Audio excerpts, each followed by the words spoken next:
Los objetivos de esta clase serán los siguientes: revisar la definición y epidemiología del PCR perioperatorio, identificar factores de riesgo de ocurrencia del PCR perioperatorio, identificar factores pronósticos en paro cardiorrespiratorio perioperatorio y la diferencia con otros escenarios, conocer las causas del PCR perioperatorio, conocer las causas del PCR perioperatorio atribuible a la anestesia y sus características, conocer la realidad local del PCR perioperatorio. Recordaremos brevemente la definición de paro cardiorrespiratorio que ya hemos visto en otros momentos en este módulo. Corresponde a la interrupción brusca de la actividad cardíaca que ocurre en forma inesperada y que es potencialmente reversible, lo que la diferencia de un evento terminal que finalmente lleva a la muerte. El paro perioperatorio se diferencia de otros paros en otros escenarios, como el extrahospitalario o el intrahospitalario, y presenta, por lo tanto, algunas ventajas y desventajas que son sustanciales. En relación a las ventajas, que son varias, podemos identificar el que estos eventos son siempre presenciados. Existe un amplio dominio de la historia clínica del paciente previo a la ocurrencia del paro.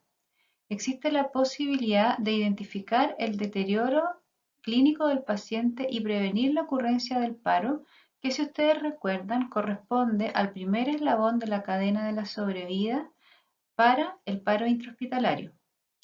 Generalmente las causas son conocidas o podemos sospecharlas fácilmente de acuerdo al contexto clínico del paciente. Tenemos capacidad de respuesta rápida comparada con otros sitios. Existe la posibilidad de revertir causas o eventos precipitantes del paro.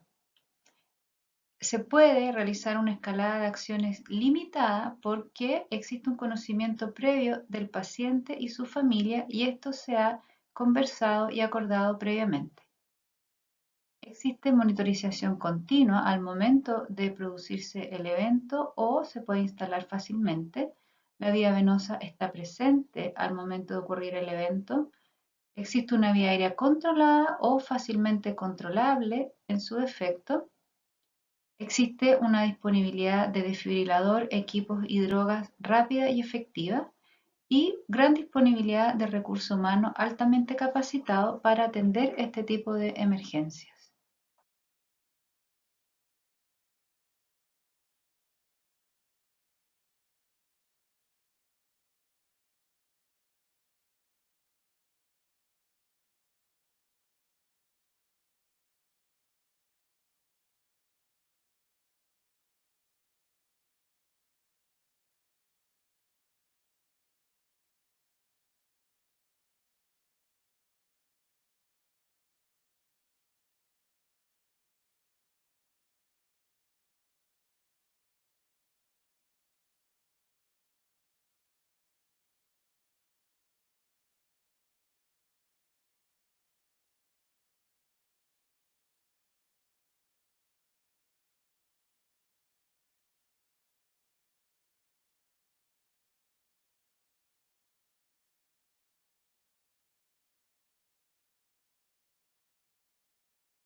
Así como tenemos ventajas en relación al paro perioperatorio, también tenemos algunas desventajas que imagino ustedes ya pueden ir imaginando.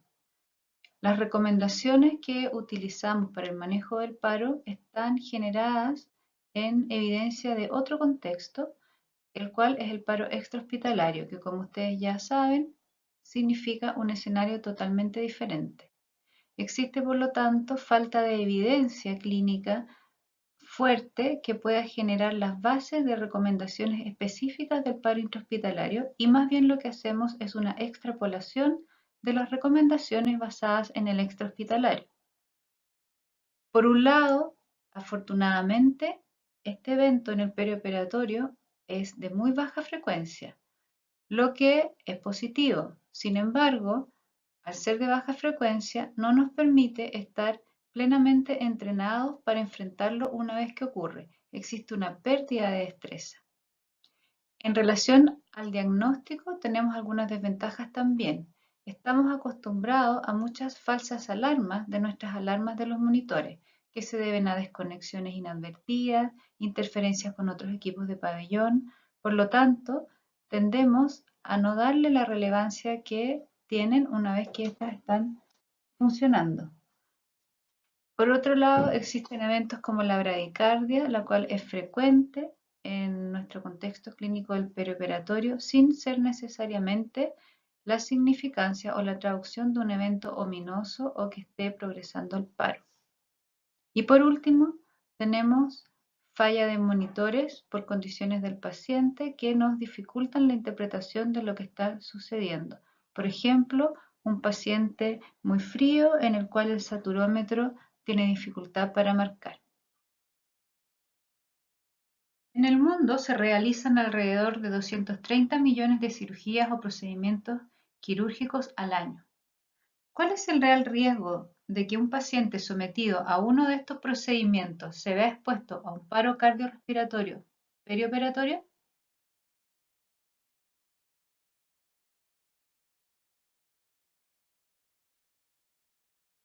Dar una respuesta a la pregunta que acabamos de hacer resulta difícil.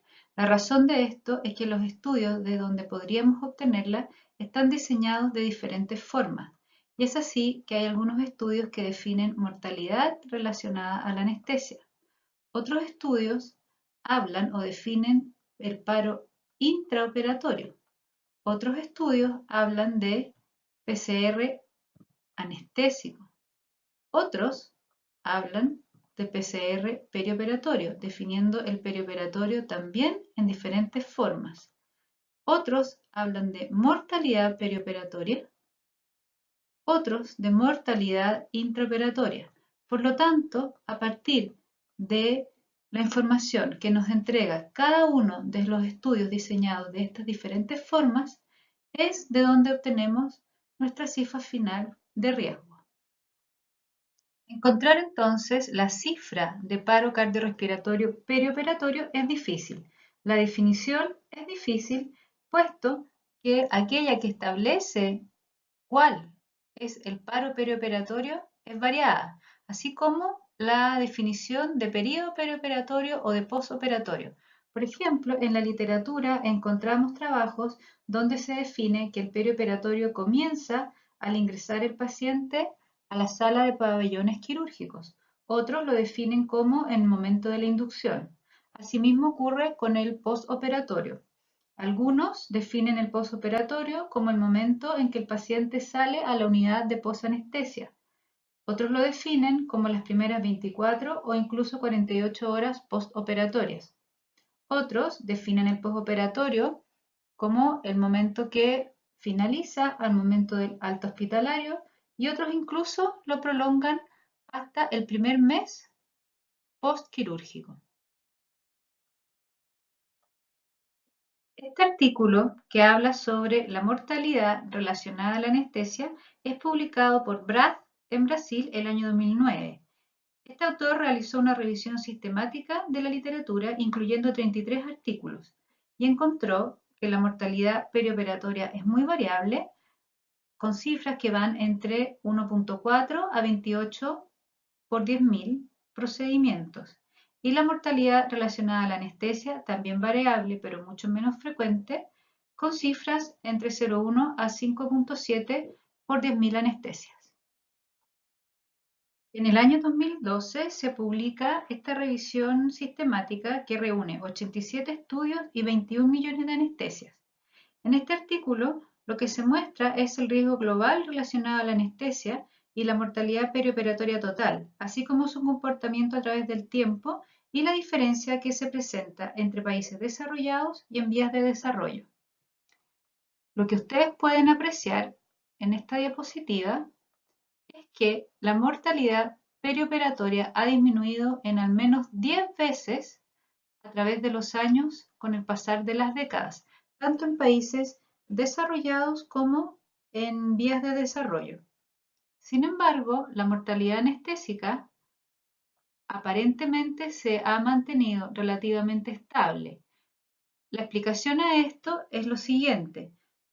La mortalidad anestésica en países en vías de desarrollo se ha mantenido estable. Sin embargo, en aquellos países desarrollados, la mortalidad anestésica ha disminuido considerablemente a pesar del aumento del ASA de los pacientes y de la complejidad de estos mismos al momento de presentarse a los procedimientos anestésicos quirúrgicos.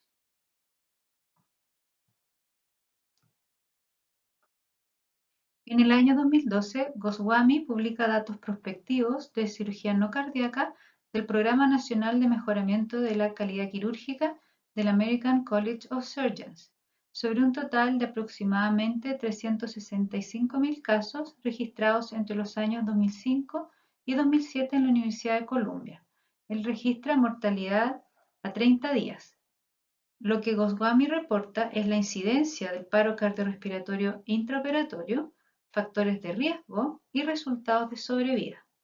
Las cifras que él encuentra de paro cardiorrespiratorio dan una incidencia de 7.2 por 10.000 procedimientos con una mortalidad del 63%, lo cual estaba dentro de las cifras publicadas que daban una incidencia de paro intraoperatorio de 1.1 a 34.6 a 10.000 con una mortalidad de 60 a 80%. Una vez que hemos revisado algunos conceptos en cuanto a definición, características e incidencia de paro cardiorrespiratorio perioperatorio, analizaremos cuáles son los factores de riesgo identificados para que ocurra un paro cardiorrespiratorio perioperatorio. Goswami coincide con otros autores en los siguientes factores de riesgo de ocurrencia de paro cardiorrespiratorio perioperatorio. La edad, siendo las edades extremas las con mayor probabilidad de paro. La capacidad funcional de ASA, siendo aquellas de mayor valor las que están más asociadas a la probabilidad positiva.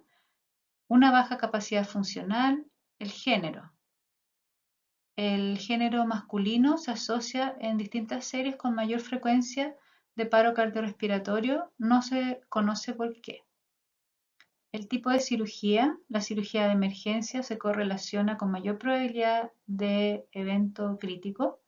El tipo de anestesia, siendo la anestesia general la que se correlaciona con mayor probabilidad.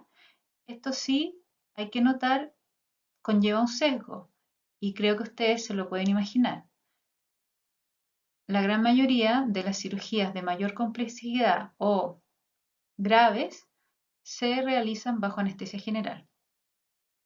La participación de residentes de cirugía en el acto quirúrgico y la magnitud de transfusión intraoperatoria. A mayor transfusión intraoperatoria, mayor riesgo de paro cardiorrespiratorio. Esta asociación parece bastante obvia. No hubo en la serie de Goswami paros cardiorrespiratorios asociados a la vía aérea.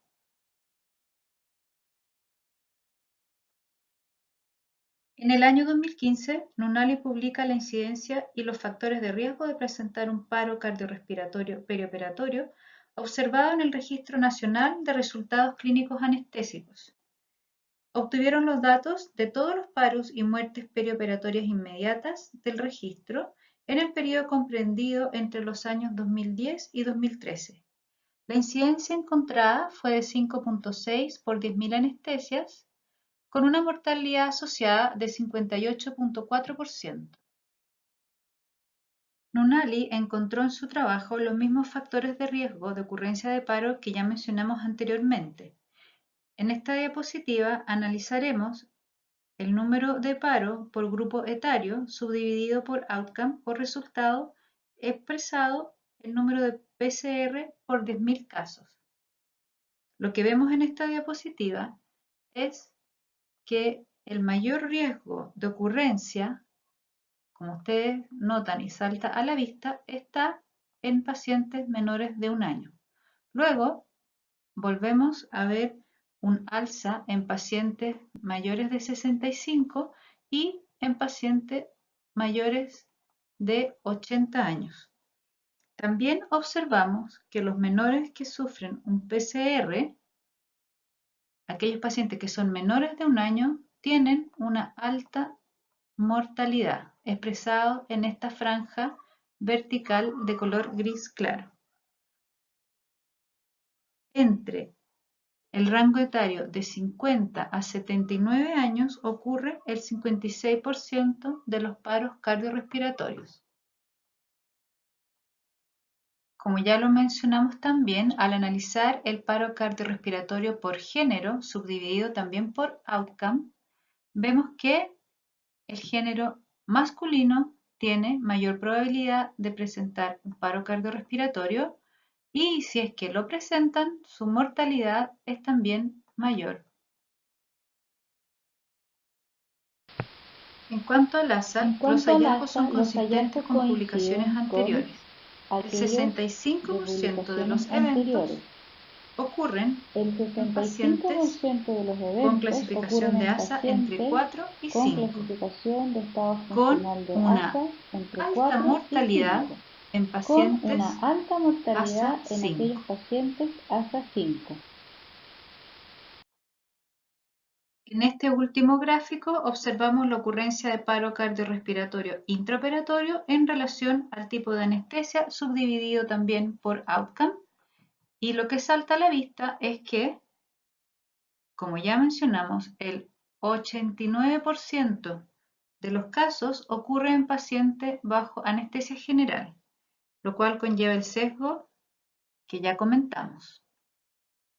Mayor gravedad de paciente asociado con mayor frecuencia a anestesia general y no a otro tipo de anestesia. En conclusión, los siguientes son los factores de riesgo para presentar paro cardiorrespiratorio. Edad, menores de 1 año y mayores de 80. Género, pacientes de género masculino. Clasificación de ASA, pacientes con ASA mayor de 3. Tipo de anestesia, pacientes sometidos a anestesia general. Y tipo de cirugía, cirugía cardíaca, vascular, intratorácica, intracraneana y cirugía de emergencia, se asocian con mayor probabilidad de ocurrencia de paro cardiorrespiratorio. Así como existen factores que aumentan el riesgo de ocurrencia de un paro cardiorrespiratorio perioperatorio, existen algunos factores protectores que están claramente identificados. Entre ellos, la educación continua de anestesiólogos, la disponibilidad directa de un anestesiólogo de apoyo, no cambiar de anestesiólogo durante un mismo acto quirúrgico o procedimiento, sobre todo en aquellos que son prolongados o complejos, la permanencia de 2 miembros del equipo durante la emergencia anestésica, el uso rutinario de checklist de equipos, la monitorización del bloqueo neuromuscular, los avances en las prácticas anestésicas y quirúrgicas y la mejoría de la selección de pacientes para cirugía, así como su adecuada evaluación de riesgo preoperatorio.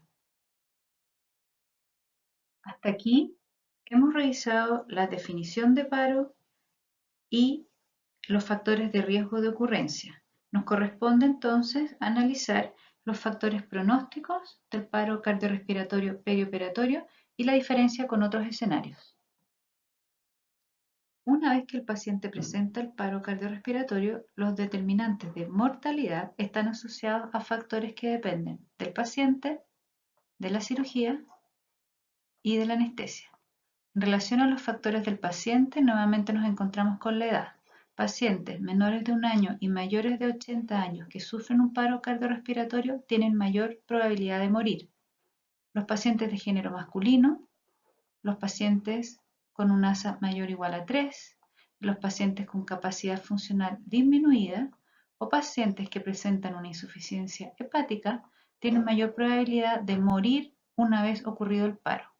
En relación a la cirugía, pacientes sometidos a cirugía mayor, cirugía de emergencia, exsanguinación o cirugía de trasplante hepático tienen mayor riesgo de morir si eventualmente se ven enfrentados a un paro cardiorrespiratorio. Y en cuanto a la anestesia, los pacientes que presentan un paro relacionado a la anestesia general tienen mayor probabilidad de morir. A la fecha, se siguen confirmando los determinantes de mortalidad al ocurrir un paro cardiorrespiratorio perioperatorio ya comentados y se agregan otros.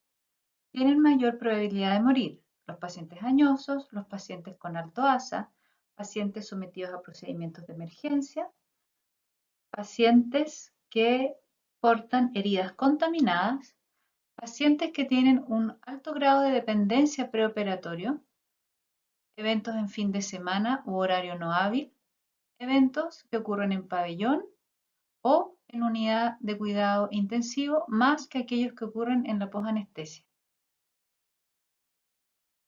Si nos preguntamos al revés, ¿quiénes sobreviven? Ramachandran publica en 2013 el registro de paro cardiorrespiratorio intrahospitalario en 234 hospitales en Michigan, considerando desde el periodo intraoperatorio hasta 24 horas postoperatorias. El outcome primario fue la sobrevida al alta y el secundario la indemnidad neurológica. Él encontró una sobrevida al alta de 31.7% con una indemnidad neurológica del 64%. En cuanto a los predictores de sobrevida, Ramachandran encontró que el ritmo de presentación del paro es uno de los predictores relevantes de pronóstico. Si el paro cardiorrespiratorio se presenta en fibrilación ventricular o taquicardia ventricular sin pulso, se asocia a un mejor pronóstico de sobrevida. Sin embargo, la edad avanzada, el lugar de ocurrencia y la duración del evento son factores asociados a baja sobrevida independientemente del ritmo de presentación.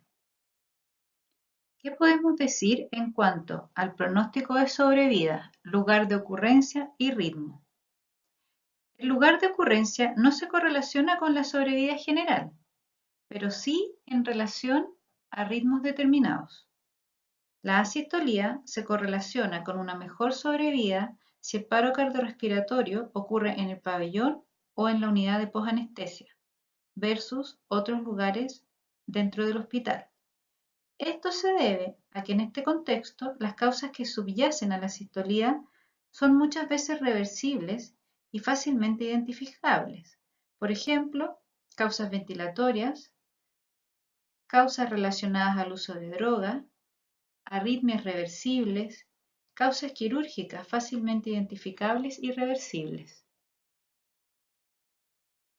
Este último punto es muy importante de considerar, puesto que la sistolía es el ritmo más frecuentemente encontrado en el contexto del paro cardiorrespiratorio perioperatorio y se asocia a una sobrevida de 30 a 80%, mucho mayor, como verán ustedes, que aquella que estamos acostumbrados a relacionar, la cual es pobre. Habitualmente asociamos la sistolía a un evento de muy mal pronóstico y terminal. Entonces, en un PCR perioperatorio ya pueden ir pensando en algunos conceptos nuevos o diferentes que darán las claves para su enfrentamiento como anestesiólogos.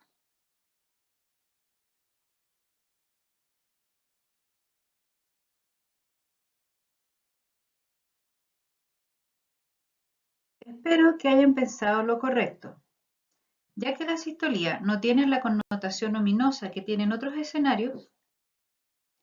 Entonces, en un paro cardiorrespiratorio perioperatorio, debemos tratarla agresivamente. Por supuesto, pensando siempre en identificar y tratar en forma oportuna y efectiva la causa que lo está provocando. De lo contrario, mantendremos el mal pronóstico. Por el contrario, en el contexto perioperatorio, el pronóstico de un paro cardiorrespiratorio en ritmo desfibrilable es menos dependiente de la precocidad de la descarga y depende mucho más de la causa que lo está provocando, frecuentemente shock, trauma, trastornos metabólicos, condiciones que implican un pronóstico reservado y que hacen mucho menos probable el éxito de la desfibrilación mientras no resolvamos aquellas condiciones clínicas. Es correcto pensar que en el paro cardiorrespiratorio perioperatorio la sobrevida depende menos del ritmo inicial, Más bien depende de la causa que está produciendo el paro cardiorrespiratorio, de la oportunidad de las intervenciones y de la calidad de las maniobras de reanimación. Ramachandran también encontró que el estado neurológico basal de los pacientes se correlaciona con el pronóstico de sobrevida al alta y se correlaciona de esta manera. Existe un 40% de sobrevida si el paciente que presentó el paro no traía una alteración neurológica previa. Esta decae a un 22% si el paciente traía una alteración moderada, un 19% si traía una alteración severa y la sobrevida al alta decae a solo un 6% si el paciente al momento de presentar el paro estaba en coma o presentaba un estado vegetativo. Hemos destacado a lo largo de este módulo y en esta clase que el pensar en la causa y tratar la causa que está provocando el paro se torna un pilar fundamental para poder recuperar a nuestro paciente. Entonces, es imperativo que si estamos frente a un paro cardiorrespiratorio perioperatorio, sepamos en qué debemos pensar que está ocurriendo para poder ir a tratarlo y reanimar al paciente en forma efectiva. Al pensar en las causas de nuestro paro cardiorrespiratorio, podríamos usar las 5H y las 5T. Sin embargo, ya hemos repetido también que el PCR perioperatorio es una entidad que difiere del paro cardiorrespiratorio en otros escenarios. Podemos entonces ordenar nuestro enfrentamiento ajustado a este contexto clínico especial, lo cual nos permitirá desarrollar un razonamiento diagnóstico mucho más oportuno y efectivo. Entonces, en esta línea, cuando nos vemos enfrentados a un paro cardiorrespiratorio perioperatorio, podemos agrupar nuestro pensamiento en estas causas. Nuestro paro puede ser cardiovascular. Es frecuente encontrar eventos vasovagales, shock hipovolémico, fundamentalmente hemorragia, embolía aérea, aumento de presión intraabdominal, reacciones transfusionales y anafilácticas, neumotórax a tensión. Nuestro segundo gran grupo podría ser la hipoxia, la cual puede ocurrir secundaria al manejo de la vía aérea. Podemos tener un proceso de autopip o un broncoespasmo severo. También tenemos que pensar que existen causas que son únicas perioperatorias, no se dan de ninguna manera en otro contexto. Por ejemplo, la sobredosis de anestésicos inhalatorios e intravenosos o el error en la administración de algunas drogas, procesos fisiopatológicos o fisiológicos secundarios al bloqueo neuroaxial, la toxicidad por anestésicos locales o la tan temida, pero por suerte muy infrecuente, hipertermia maligna. También podemos organizar nuestro pensamiento diagnóstico de acuerdo a la clasificación que hiciera Irita en el año 2004. Él analizó 730 paros cardiorrespiratorios sobre un total de 1.400.000 anestesias, con una incidencia de 5.9 por 10.000. Derivado de este análisis, él agrupó los paros cardiorrespiratorios perioperatorios en 4 grupos. Aquel derivado de complicaciones preoperatorias que trae el paciente, aquellos paros ocurridos en razón de algún evento relacionado con el procedimiento quirúrgico mismo.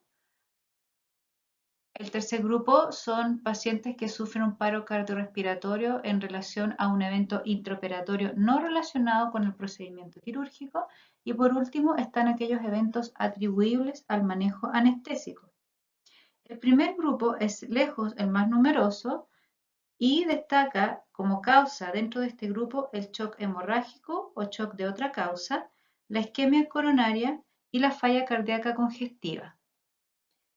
En el segundo grupo, en aquel grupo en que ocurre un evento relacionado al procedimiento quirúrgico, el sangrado intraoperatorio da cuenta del 70% de los casos. En el tercer grupo, en los eventos intraoperatorios que no tienen que ver con el procedimiento quirúrgico, está presente la isquemia coronaria, el tromboembolismo pulmonar y la ocurrencia de arritmias severas. En relación al grupo de los eventos atribuibles al manejo anestésico, este describe que un 50% de las causas tiene que ver con la vía aérea y o la ventilación. Y en segundo lugar están los errores en la administración de drogas y o transfusiones sanguíneas.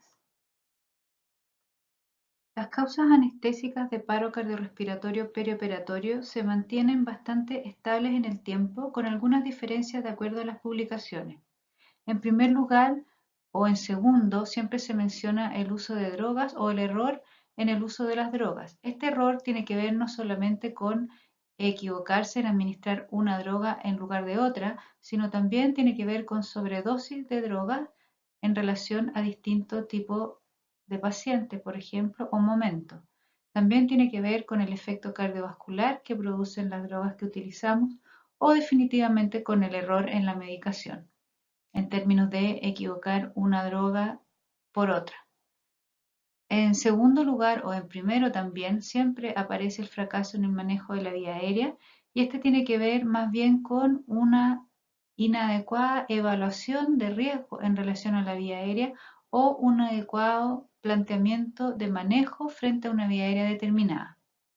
También está presente un inadecuado manejo de hemorragia y anemia, las complicaciones derivadas de la instalación de vías venosas centrales y en cualquiera de ellas siempre se asume o se identifica algún grado de error humano en relación a la ocurrencia del paro. Por otro lado, dado que la incidencia del paro cardiorrespiratorio relacionado a la anestesia es tan baja, se hace difícil encontrar una sola causa que por sí sola sea la determinante del paro. Más bien se trata de algo multifactorial, donde la anestesia está contribuyendo a la ocurrencia del paro cardiorrespiratorio. Dentro de estas condiciones encontramos la pobre condición clínica preoperatoria del paciente, la inadecuada estimación de riesgo preoperatorio. Esto tiene mucho que ver y hace que cobre relevancia la evaluación preoperatoria, donde nosotros vamos a hacer una exhaustiva evaluación de nuestro paciente, de su condición clínica, intentando determinar su riesgo perioperatorio y generando las estrategias para disminuir este y mejorar el pronóstico de nuestro paciente, entre otras, evitando que ocurra un paro cardiorrespiratorio. El manejo anestésico inapropiado o retrasado, la vigilancia insuficiente y en cualquiera de estos puntos siempre está presente entonces, para que ocurra un paro cardiorrespiratorio relacionado a la anestesia, el error humano o la apreciación errónea. Así como hemos definido como una característica del paro y la anestesia, el tener siempre presente el error dentro de su génesis, también podemos definir algunas otras características y que son más positivas. La sobrevida del paro relacionado a la anestesia es muy superior a otros paros. Este paro tiene mucho mejor pronóstico neurológico que otro tipo de paros cardiorrespiratorios y si vamos a comparar un paro relacionado a anestesia espinal versus general, tenemos que el paro relacionado a anestesia espinal es de mejor pronóstico que aquel relacionado a la anestesia general. En esta diapositiva se evidencia lo que les acabo de comentar.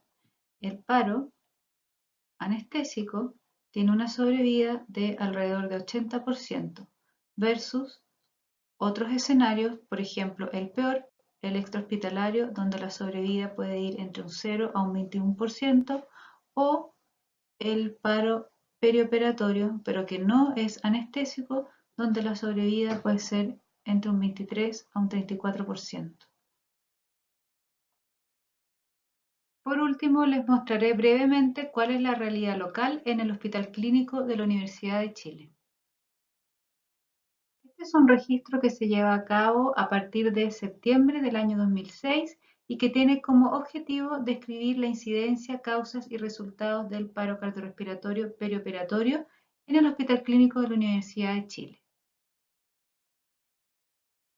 Corresponde a un estudio observacional que se hace utilizando una pauta de recolección de datos al estilo Utstein. El criterio de inclusión es todo paciente en el cual se inicien compresiones torácicas y o desfibrilación desde la inducción de la anestesia hasta el alta de la unidad de posanestesia. Quedan excluidos aquellos pacientes que están siendo sometidos a una cirugía cardíaca, que portan un desfibrilador automático implantable y este descarga, aquellos que tienen orden de no reanimar y aquellos en que se realiza una cardioversión eléctrica. Nuestra corte, hasta noviembre del 2017, da una incidencia de 4.4 paros cardiorrespiratorios por 10.000 anestesias. La incidencia del PCR anestésico es de 1.1 por 10.000 anestesias, dando cuenta de un 23,7% de los paros cardiorrespiratorios de esta serie, el cual fue 80 en total. La sobrevida al alta del paro cardiorrespiratorio anestésico es del 82%. En relación al tipo de anestesia y el paro cardiorrespiratorio, notar que como aparece en la literatura, el 80% de nuestros paros está relacionado a la anestesia general. En relación al primer ritmo identificable en nuestra serie, el gran porcentaje, un 71%, corresponde a ritmo no desfibrilable y solamente un 15% de nuestros casos tiene un ritmo desfibrilable como primer ritmo identificable. Al analizar las causas del paro cardiorrespiratorio ocurrido en nuestra serie, un mayor porcentaje de pacientes se agrupa en aquel grupo donde las complicaciones preoperatorias son el factor determinante de la ocurrencia del paro. Luego se distribuyen homogéneamente entre los otros tres grupos propuestos por IRITA, aquellos que tienen eventos quirúrgicos, intraprocedimiento, aquellos que sufren un evento médico, intraprocedimiento no relacionado al procedimiento quirúrgico y aquellos pacientes que tienen un paro atribuible al manejo anestésico. Dentro del paro atribuible al manejo anestésico, notar que la causa preponderante en esta serie es aquella causa que tiene que ver con la hipoxia y dentro de ella lo principal es paros atribuibles al manejo de la vía aérea. En segundo lugar están los errores de la medicación. En cuanto al resultado de nuestros paros, vemos que la condición de vivo al alta ocurre en un 48% de nuestros pacientes. Como conclusiones, podemos destacar que la incidencia está dentro de los rangos reportados, que la gran mayoría de los eventos se debe a condiciones previas que trae el paciente, lo cual es relevante porque tal vez abre una puerta para estrategias de mejoría que tienen que ver con mejores evaluaciones preoperatorias del paciente u optimización de su estado previo o elegir un mejor momento para el procedimiento anestésico quirúrgico. La incidencia de la causa anestésica está dentro de los rangos reportados. La hipoxia es la causa anestésica más frecuente. El 84% de los paros cardiorrespiratorios atribuibles a la anestesia se consideraron prevenibles. El 82% de los pacientes con paro cardiorrespiratorio anestésico sobrevivió al alta. La sobrevida total al alta, que fue de un 48%, es mayor al rango reportado. Muchas gracias por su atención y espero que estos conceptos que hemos revisado les sean útiles en su práctica diaria. A continuación, les dejo a modo de información complementaria algunos cuadros con el resumen del manejo de las situaciones clínicas causales que podríamos enfrentarnos en nuestros paros cardiorrespiratorios, para que puedan consultar, revisar y repasar. Para la valoración del grado de volemia de nuestro paciente, puede ser útil utilizar el delta-pp, que es la variación de presión de pulso en relación al ciclo respiratorio en un paciente que tiene una línea arterial instalada, ritmo sinusal y está en ventilación mecánica. También puede ser útil la medición de la variación del diámetro de la vena cava inferior en relación a los ciclos respiratorios a través de un ecocardio transtorácico. O si disponemos de un ecocardio transesofágico, podemos medir la variación del diámetro de la vena cava superior en relación también al ciclo respiratorio. Aquí en detalle el manejo de la anafilaxia, manejo de intoxicación por anestésicos locales, manejo de la hipertermia maligna, manejo de la hipercalemia, manejo del tromboembolismo pulmonar. Algoritmo de manejo propuesto para el enfrentamiento de un paciente que presenta un paro cardiorrespiratorio secundario a trauma.